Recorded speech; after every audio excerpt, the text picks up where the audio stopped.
दोस्तों, क्या आपके मन में भी ऐसा ख्याल आता है कि जब आप किसी भी बिल्डिंग में जाते हैं, किसी भी फैसिलिटी में जाते हैं, तो वहां पे आप देखते होंगे कि टॉक बैक सिस्टम लगा हुआ है, या फायर फाइटर्स टेलीफोन जैक आपको दिखाई देता है, या फायरमैन टेलीफोन जैक दिखाई देता है, या फिर आप कहीं पे देखते होंगे कि इमरजेंसी टेलीफोन रखा हुआ है। तो इसका क्या यूज होता है और क्या क्या इंपॉर्टेंस है इसका, और डिजाइन रिलेटेड क्या क्या रिक्वायरमेंट होती हैं। तो आज हम इस वीडियो में जानने वाले हैं, इसके बारे में कंप्लीट इंफॉर्मेशन आपको मिलेगा। और ये सारे सिस्टम जो हैं इसको हम बोलते हैं to way wired communication system, जो फायर सेफ्टी के लिए डेडिकेटेड सिस्टम लगाया जाता है किसी भी बिल्डिंग में। कौन कौन से बिल्डिंग में लगेगा, किस किस फैसिलिटी में रिक्वायरमेंट है, इन सब की जानकारी आपको इस वीडियो में आज मिलने वाली है। तो आपका स्वागत है मेरे channel fire safe India by MK पे। तो आइए देखते हैं। तो इस स्लाइड में हम देखने वाले हैं कि क्या इंपॉर्टेंस है जो to way wired emergency service communication system की हम बात कर रहे हैं बिल्डिंग में, fire safety point of view, उसका क्या इंपॉर्टेंस है। सबसे पहला इंपॉर्टेंस जब आप देखेंगे तो आप इसकी जो रिक्वायरमेंट बनती है वो काफी इसेंशियल है। इससे आपको क्लियर रिलायबल कम्युनिकेशन मिलता है फायर इमरजेंसी के दौरान, और इसका जो यूजेज होता है वो मेनली फायर सर्विस पर्सनल या फिर फायर फाइटर्स के लिए काफी इसेंशियल होता है। दूसरा जो है ये एक direct direct uninterrupted contact establish करता है between occupants, fire personal, fire fighters और इमरजेंसी रिस्पॉन्डर्स के बीच में। ये एक स्टेबल सिस्टम है जो to way wired emergency service communication system जो है ये काफी स्टेबल स्टेबल सिस्टम माना जाता है as compared to wireless system. चाहे आप मोबाइल फोन की बात करें या वॉकी टॉकी की बात करें, तो उन सब सिस्टम से ज्यादा इसको स्टेबल सिस्टम माना जाता है, और ये अनअफेक्टेड रहता है किसी भी नेटवर्क इशू से। इसमें किसी चीज की नेटवर्क की जरूरत नहीं होती है, तो इसीलिए इसको ज्यादा स्टेबल कंसीडर किया जाता है। और ये एक तरह से मैंडेटरी रिक्वायरमेंट होता है जब हम फायर सेफ्टी की बात करते हैं बिल्डिंग में, और ये कम्युनिकेशन उसी का एक पार्ट माना जाता है। ये इनहेंस करता है कोऑर्डिनेशन, चाहे आप इवैक्यूएशन प्रोसीजर के दौरान ले या फिर रिस्पांस के दौरान। एक जो कंट्रोल सेंटर होता है बिल्डिंग का, जो फायर कमांड सेंटर है उसके, और जो पर्सनल जो रिस्पॉन्ड कर रहे हैं, उन दोनों के बीच में कोऑर्डिनेशन में काफी ये हेल्प करता है। अब सबसे जो इम्पोर्टेंट पॉइंट है, इसका जो इम्पोर्टेंस है, एक तो ये कंप्लायंस का पार्ट है। कंप्लायंस के अकॉर्डिंग आपको टॉकबैक सिस्टम या fire fighters telephone jack system या कोई और two way wired emergency response emergency service communication system होना चाहिए आपके बिल्डिंग में। और ये आपके बिल्डिंग के इमरजेंसी प्रिपेयर्डनेस को इम्प्रूव करता है, तो ये कंप्लायंस के पार्ट है। तो इसकी रिक्वायरमेंट आपके बिल्डिंग में होती है। आगे इसके बारे में हम और जानेंगे। तो कौन कौन से टू वे कम्युनिकेशन जो wired emergency service communication system है, कौन कौन से सिस्टम हमारे बिल्डिंग में कॉमनली यूज होते हैं। तो सबसे पहले अगर हम बात करें तो फायर फाइटर टेलीफोन सिस्टम की बात कर, तो फायर फाइटर टेलीफोन सिस्टम जो आप कॉमनली आपको नजर आ जाएंगे, बहुत सारे बिल्डिंग में ये यूज में है। और शायद आप इसको हैंडल भी कर रहे होंगे। अगर आप फायर सेफ्टी प्रोफेशनल हैं तो आप इसको डे टू डे मेंटेन भी कर रहे होंगे, इसकी टेस्टिंग भी कर रहे होंगे। दूसरा जो है वो टॉकबैक सिस्टम है, जो कन्वेंशनल टाइप का सिस्टम है। जो पहले आप देखेंगे कि जितने भी पुराने बिल्डिंग है उसमें पहले फायर फाइटर्स टेलीफोन सिस्टम नहीं होते थे, उसमें टॉकबैक सिस्टम लगे हुए रहते थे। लेकिन काम मतलब यूज जो है इसका भी उतना ही है जितना फायर फाइटर टेलीफोन सिस्टम का है। तो ये दो मेथड है, दो तरह के सिस्टम है जो कॉमनली यूज होते हैं।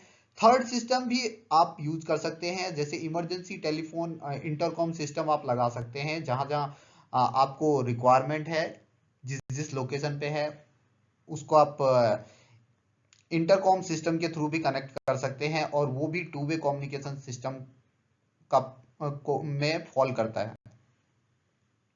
और उसका भी यूज डेडिकेटेड इमरजेंसी के दौरान किया जाता है। सिस्टम की बात करते हैं जो वाइड टाइप का है, जिसके बारे में हम देख रहे हैं इस वीडियो में। तो जब हम टू वे कम्युनिकेशन सिस्टम की बात करते हैं तो उसमें आप देखेंगे कि एक तो मैंडेटरी यूज, जो उसका जो डेडिकेटेड जो उसको इंस्टॉल किया जाता है, उसका मेन पर्पस जो है वो fire service personal, fire fighters के बीच में कोऑर्डिनेशन के लिए यूज होता है, और मेनली उनके यूज के लिए ही ये सिस्टम लगाया जाता है किसी भी बिल्डिंग में, चाहे वो फायर इमरजेंसी हो या किसी और इमरजेंसी के दौरान उसका यूज करे फायर फाइटर या fire service person. Main purpose उसका लगाने का ये है, लेकिन इसके अलावा उसका एडिशनल यूजेस भी हो सकता है, ये भी एक्सेप्टेबल है, ये भी अप्रूव्ड है। आप देखेंगे, अगर आप एनएफपीए देखेंगे, एनएफपीए 72, तो उसमें क्लियरली मेंशन है कि आप एडिशनल यूजेस भी कर सकते हैं टॉकबैक सिस्टम का, या फिर आप फायर फाइटर्स टेलीफोन जैक का, fire fighters emergency telephone system का। तो इन सब का यूजेस, एडिशनल यूजेस भी किया जा सकता है, लेकिन मेन यूजेस जो है वो फायर सर्विस पर्सनल या फायर फाइटर्स के लिए ही होता है। तो एडिशनल यूजेस में एक तो फायर फायर वार्डन कम्युनिकेशन। अब फायर वार्डन कम्युनिकेशन कैसे हो सकता है? अगर आपकी बिल्डिंग में जैसे डिफरेंट डिफरेंट फ्लोर है, आपने अपने डिफरेंट फ्लोर के लिए अलग अलग फायर वार्डन नॉमिनेट कर रखे हैं, तो आप उनको ट्रेंड कर सकते हैं कि अगर किसी भी फायर इमरजेंसी के दौरान या फिर किसी फायर फायर के बारे में अगर उनको कुछ कंट्रोल रूम को मैसेज पास करना है, तो वो टॉकबैक सिस्टम या फिर टेलीफोन सिस्टम जो टू वे सिस्टम लगा हुआ है उसका यूज वो कर सकते हैं। अब रिपोर्टिंग फायर्स एंड इमरजेंसीज, आपने देखा होगा कि टॉकबैक सिस्टम बहुत जगह पे विदाउट ग्लास होता है और फ्री होता है, सब कोई भी यूज कर सकता है। तो आपने अगर वहां पे इंस्ट्रक्शंस पेस्ट कर रखे हैं, तो लोग उसको डायरेक्ट यूज करके कंट्रोल रूम में फायर के बारे में इंफॉर्मेशन पास कर सकते हैं, या किसी और इमरजेंसी के बारे में भी उसका यूज किया जा सकता है, मैसेज पास करने के लिए, मैसेज कम्युनिकेट करने के लिए कंट्रोल रूम को। रेस्क्यू असिस्टेंस के लिए, सपोज कोई कहीं पे फंसा हुआ है किसी भी इमरजेंसी के दौरान, तो उनके पास क्या ऑप्शन है? अगर उस समय नेटवर्क इशू है, उनका टेलीफोन काम नहीं कर रहा है, या फिर उनका मोबाइल नेटवर्क नहीं है, तो जो डेडिकेटेड सिस्टम है, जो टू वे कम्युनिकेशन सिस्टम है हमारा, ये काफी हेल्पफुल हो सकता है। वो अपनी मैसेज कंट्रोल रूम को पास कर सकते हैं और कंट्रोल रूम उसको फर्दर गाइड कर सकता है, या फिर उनको हेल्प करने के लिए अपने एंड से जो भी हो सकता है अपनी टीम को रिस्पॉन्ड कर सकते हैं, अपनी टीम को भेज सकते हैं वहां पे उनकी रेस्क्यू करने के लिए या फिर उनको मदद करने के लिए। गार्ड टूर कम्युनिकेशन सर्विस भी है, जैसे पेट्रोलिंग का होता है, तो पेट्रोलिंग के लिए भी सिक्योरिटी गार्ड या इसको यूज कर सकते हैं। डिफरेंट डिफरेंट फ्लोर पे गए और वहां से वो मैसेज पास करते हैं और ये बताते हैं कि हम इस फ्लोर पे आए हैं, सब कुछ सही है। तो इस तरह से गार्ड टूर कम्युनिकेशन सर्विस भी जो फायर सेफ्टी के लिए जो ये सिस्टम लगा हुआ है टू वे कम्युनिकेशन सिस्टम, उसका यूज, एडिशनल यूज हो सकता है।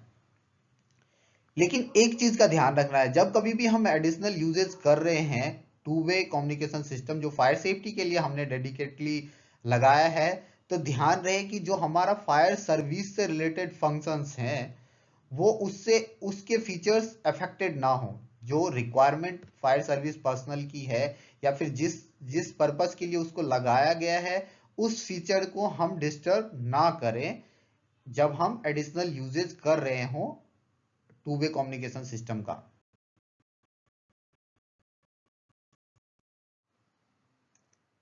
दोस्तों, ये स्लाइड सबसे इंपॉर्टेंट पार्ट है इस वीडियो का, जिसमें हम बात करने वाले रेफरेंस की। तो आपको कैसे पता चलेगा कि कौन से फैसिलिटी में, कौन से बिल्डिंग में टू वे कम्युनिकेशन की जरूरत है, टॉकबैक सिस्टम की जरूरत है?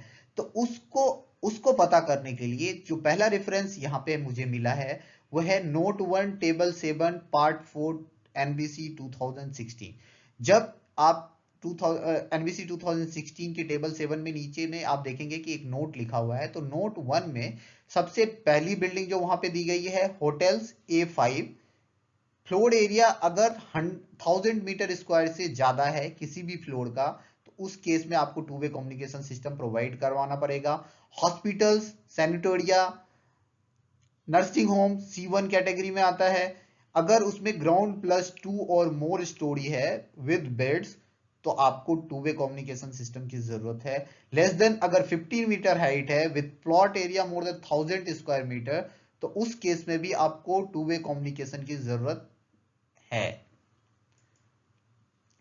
Assembly building D1 to D5 एवं 10 मीटर अगर है बट नॉट एक्सीडिंग 15 मीटर, मतलब 10 मीटर से ऊपर के बिल्डिंग में आपको टू वे कम्युनिकेशन सिस्टम की जरूरत है।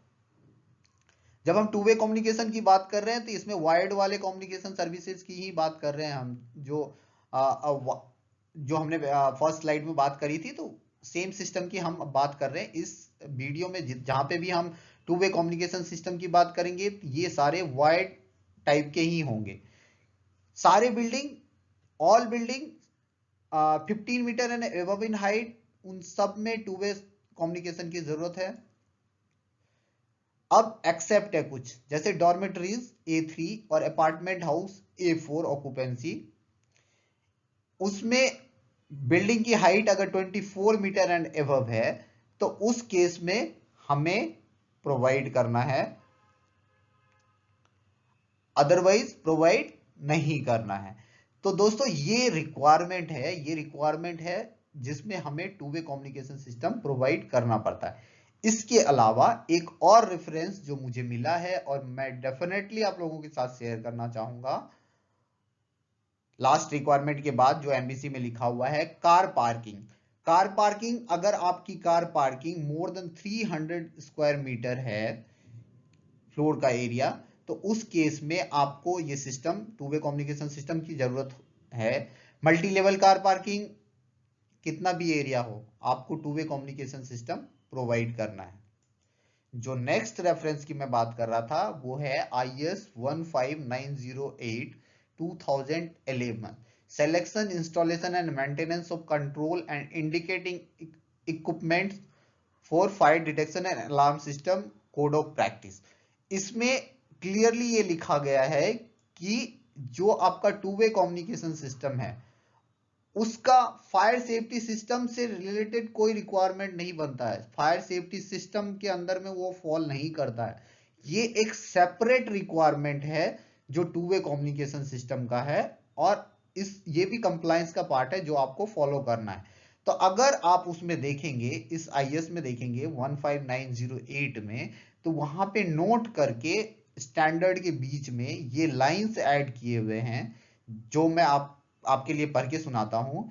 इन high rise special building like educational, institutional, assembly, business, mercantile and hotels, a handset, two-way speaker with relevant indication switch shall be provided for voice communication with different floors when the circuit is actuated by inserting the handset. जैसे कि fire fighters telephone Jack होते हैं, तो हम जो telephone होता है उसको हम इंसर्ट करते हैं इन manual call point socket. Manual call point socket हर एक फ्लोर पे लगे हुए रहते हैं, और उसी में हमारा, चाहे वो हम टॉकबैक सिस्टम की बात करें या फिर फायरमैन जैक का प्रोविजन दिया हुआ रहता है, और वहीं पे हम टेलीफोन सिस्टम को इंसर्ट करके डायरेक्ट कम्युनिकेट कर सकते हैं। तो ये टू वे कम्युनिकेशन सिस्टम जो है, जो बिल्डिंग की हम बात कर रहे हैं, फैसिलिटी की जो बात कर रहे हैं, उसकी रिक्वायरमेंट के रेफरेंसेस है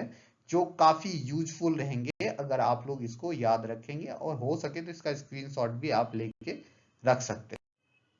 दोस्तों हम आगे बात करने वाले हैं operational and design requirement of to way communication system.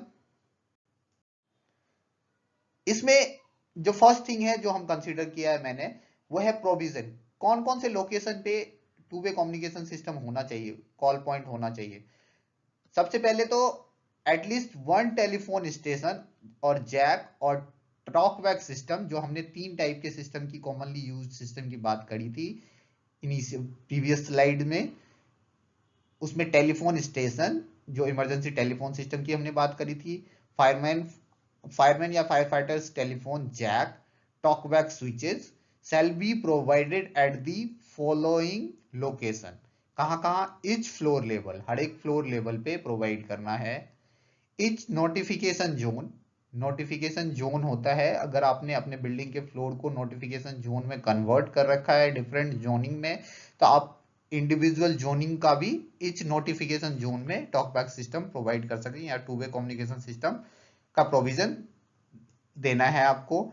Each elevator cab, ये लिफ्ट कार की बात कर रहा है।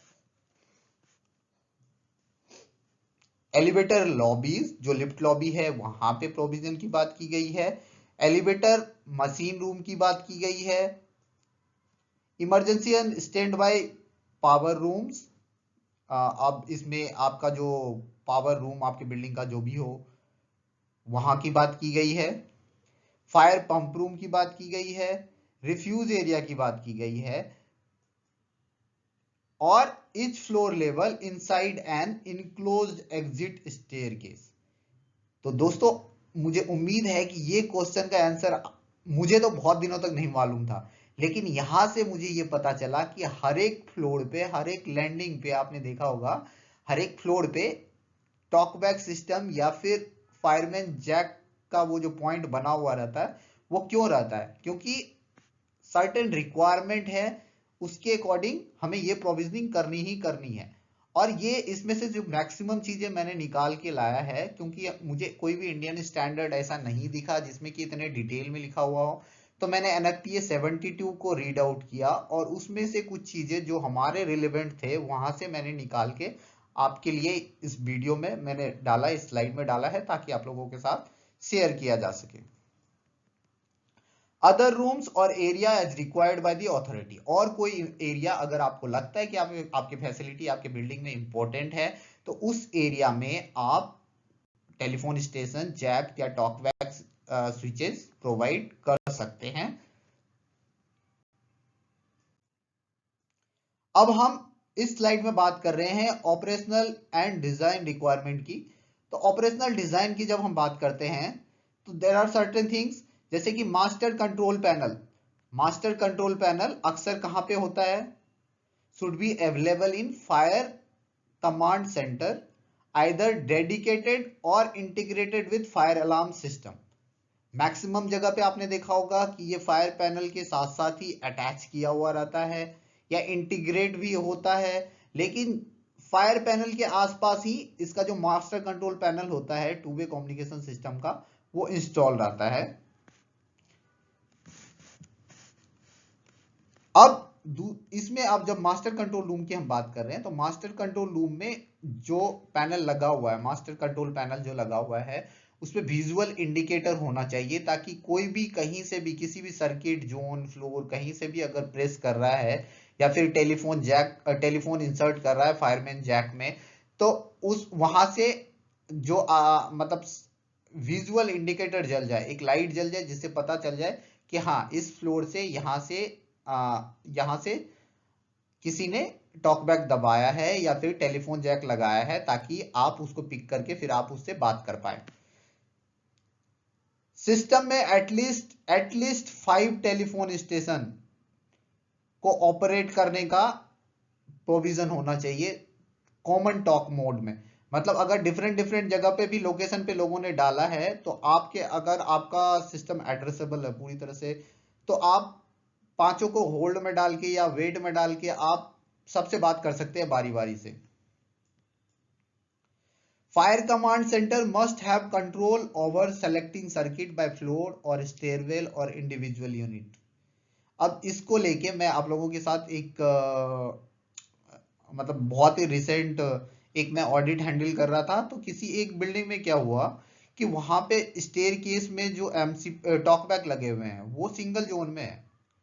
तो उसने ये ऑडिट में ऑब्जर्वेशन दे दिया, और मैं बताऊंगा नहीं, वो मतलब one of the best audit agency है। उन्होंने ये ऑब्जर्वेशन दिया था कि उनके आपके स्टेयरवेल के जो टॉकबैक यूनिट है उससे हमें उसका जो जो भी कॉलर है उसका लोकेशन पता नहीं चल रहा, जबकि ये कंप्लीटली एक्सेप्टेबल है। ऐसी कोई भी रिक्वायरमेंट नहीं है। आप फ्लोर को, स्टेयरवेल को, इंडिविजुअल यूनिट को, सबको सेपरेट सेपरेट जोन में ट्रीट कर सकते हैं। आगे कुछ रिक्वायरमेंट है जो मैं आपके साथ शेयर कर रहा हूं। Master control station must be installed eight A central control point with in the building. Central control point हमारे बिल्डिंग में हमारे तरफ क्या, हम अपने मतलब इंडिया में क्या कंसीडर करते हैं, फायर कंट्रोल रूम कंसीडर करते हैं। तो मास्टर कंट्रोल स्टेशन हमारा वहीं पे होता है। Specific location of each active remote call station, कहीं से भी किसी ने कुछ दबाया या फिर जैक इंसर्ट किया, वो आइडेंटिफाई हो जाना चाहिए मास्टर कंट्रोल स्टेशन पे, डिस्प्ले के द्वारा, चाहे वो फ्लोर वाइज हो या एरिया वाइज हो। A constantly attended location should be within the building or at an approved monitoring site. अब अटेंड कहां पे करेंगे हम, अपने यहाँ तो एक ही अरेंजमेंट है, हम अटेंड मास्टर जहां पे कंट्रोल मास्टर कंट्रोल स्टेशन जो हमने टॉकबैक यूनिट या फिर टू वे कम्युनिकेशन सिस्टम का लगाया हुआ है, कंट्रोल रूम में लगाया हुआ, तो हम हमारा कंट्रोल रूम ही अप्रूव्ड ड्राइंग के अकॉर्डिंग है, अप्रूव्ड रूम है जहां पे हम उसको अटेंड करते हैं। Circuit can be for individual, ये रिक्वायरमेंट आप देखिए, सर्किट कैन बी, जिसकी मैं बात कर रहा था, circuit can be for individual location और फ्लोर और स्टेयरवेल। तो मतलब सर्किट एक्सेप्टेबल है, अगर कंप्लीट स्टेयरवेल को भी आपने सिंगल जोन में कंसीडर कर रखा है तो भी वो एक्सेप्टेबल है, उसमें कोई प्रॉब्लम नहीं है। कुछ और रिक्वायरमेंट है, अगर telephone jack system as a two way communication system unit आपके बिल्डिंग में लगा हुआ है, तो मेक श्योर कि मिनिमम 2 पोर्टेबल हैंडसेट आपके कंट्रोल रूम में अवेलेबल हो। सेकेंडरी पावर सप्लाई, जो आप मास्टर कंट्रोल यूनिट जो है आपका, जो कंप्लीट सिस्टम जिस पे रन कर रहा है, उसका जो पावर सप्लाई होगा वो 24 आवर्स ऑन स्टैंड बाय होना चाहिए, 4 hours during emergency with all call station active. मतलब जो उसका बैटरी से जो कनेक्टेड है वो 4 घंटे का एटलीस्ट बैकअप उसका होना चाहिए। वॉल माउंटेड टेलीफोन और jack must be 36 to 66 inch, मतलब 910 टू 1680 mm के हाइट तक आप फायरमैन जैक लगा सकते हैं, above the floor with at least 30 inch का क्लियर एक्सेस होना चाहिए। उसके आगे जो है या मतलब उसके आसपास जो एरिया है वो 30 इंच क्लियर होना चाहिए ताकि उसको एक्सेस किया जा सके किसी भी इमरजेंसी के दौरान। If the system doesn't show the caller's location, ये पॉइंट काफी इंपॉर्टेंट है, अगर आपका सिस्टम, जैसे कि टॉकबैक में भी हम देखते हैं कि टॉकबैक का सिस्टम अगर आपका किसी कॉलर का लोकेशन स्पेसिफिकली मेंशन नहीं करता, जैसे कि 7th फ्लोर स्टेयरकेस 1, अगर आपका वहां से सिर्फ स्टेयरकेस 1 दिखा रहा है, तो उस केस में क्या होगा, आपको मतलब जो कॉलर कॉल कर रहा है तो उनके कन्वीनियंस के लिए आपको ये करना है कि हर एक टॉकबैक यूनिट या फिर हर एक जैक पे आप नॉमेनक्लेचर करके उसका, या फिर टेलीफोन स्टेशन पे आप उसका नॉमेनक्लेचर कर सकते हैं, उसको क्लियरली लेबल कर सकते हैं, उसका आइडेंटिफिकेशन, साथ साथ लोकेशन उसमें मेंशन कर सकते हैं, ताकि कोई भी टॉकबैक अगर किसी लोकेशन पे दबा रहा है तो वो आपको उधर से अपना मैसेज के थ्रू आपको बोल सकता है कि मैं 7th फ्लोर स्टेयरकेस 1 से बोल रहा हूं। तो ऐसे करके आप उनको आइडेंटिफाई कर सकते हैं, उनको लोकेट कर सकते हैं।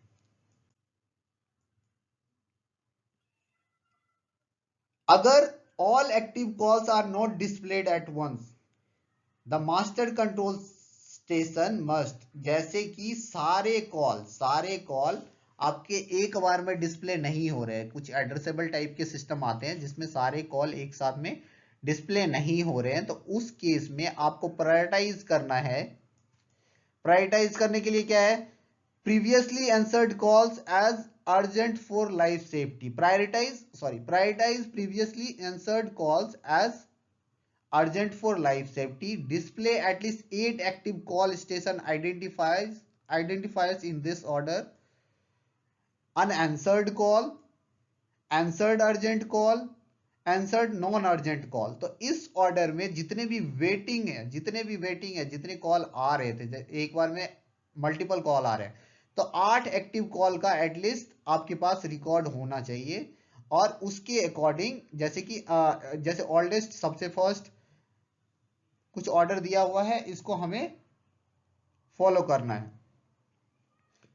तो अनआंसर्ड कॉल, आंसर्ड कॉल और आंसर्ड नॉन अर्जेंट कॉल। तो इस तरह के ऑर्डर से आप फिर उसको दोबारा पिक कर सकते हैं। जैसे आप बात करना बंद किए तो उसके बाद जो डिफरेंट कॉल जो होल्ड पे है या वेटिंग में है, आप उसको पिक कर सकते हैं।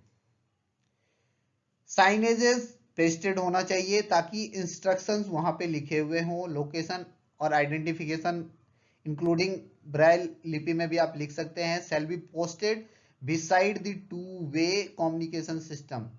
जो पॉइंट है, जो आपका फ्लोर पे कहीं पे भी जो फायरमैन जैक है या फिर टॉकबैक सिस्टम है या फिर इमरजेंसी टेलीफोन सिस्टम है, तो वहां पे सर्टेन इंफॉर्मेशन साइनेज के फॉर्म में डिस्प्ले होना चाहिए। थैंक यू दोस्तों, उम्मीद है आज का वीडियो आपको काफी इंटरेस्टिंग लगा होगा। मुझे तो काफी मजा आया आज के वीडियो में। अगर आप लोगों को मेरा वीडियो पसंद आ रहा है तो please like, share and subscribe my channel fire save India by MK. Thank you.